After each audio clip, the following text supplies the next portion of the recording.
انسان کی قسمت بدلتے وقت نہیں لگتا اور وہ کہیں کا کہیں پہنچ جاتا ہے۔ کچھ ایسا ہی ہوا افغان مترجم ایمان خلیلی کے ساتھ، جنہوں نے امریکی صدر جو بائیڈن کو اس وقت ریسکیو میں مدد کی جب وہ بطور سینیٹر افغانستان کا دورہ کر رہے تھے۔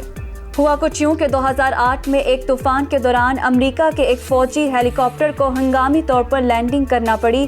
اس میں موجودہ امریکی صدر اور اس وقت کے سینیٹر جو بائیڈن اور دیگر امریکی قانون ساز سوار تھے۔ جب ہیلی کاپٹر کو افغانستان کے ایک دور دراز علاقے میں یہ لینڈنگ کرنا پڑی تو اس وقت ان لوگوں پر حملے کا خطرہ موجود تھا۔ چنانچہ ایمان خلیلی نامی اس افغان مترجم نے اس قافلے کو ایک محفوظ مقام تک پہنچایا۔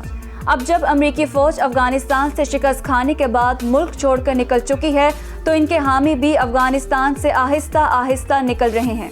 انہی میں افغان مترجم ایمان خلیلی بھی شامل تھے، جو کہ اپنی فیملی کے ساتھ افغانستان سے نکلنے میں کامیاب ہو گیا۔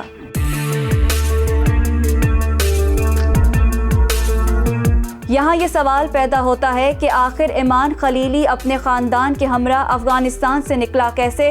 تو جان لیجئے کہ امریکہ کے افغانستان سے انخلا کے بعد ایمان خلیلی نے CNN سے بات کرتے ہوئے صدر جو بائیڈن سے مدد کی اپیل کی تھی۔ انہوں نے CNN پر بات کرتے ہوئے کہا تھا کہ میں صدر جو بائیڈن پر اعتبار کرتا ہوں، مجھے یقین ہے کہ وہ سب کچھ کر سکتے ہیں اور افغانستان سے نکلنے میں بھی میری مدد کریں گے۔ اور پھر کچھ ایسا ہی ہوا، امریکہ نے ایمان خلیلی کی افغانستان سے نکلنے میں ہر طرح سے مدد کی۔ امریکی محکمہ خارجہ کے مطابق ایمان خلیلی فیملی کے ساتھ زمینی راستے سے پاکستان میں داخل ہوئے اور پھر وہاں سے امریکہ کے طیارے کے ذریعے دوحہ روانہ ہوئے۔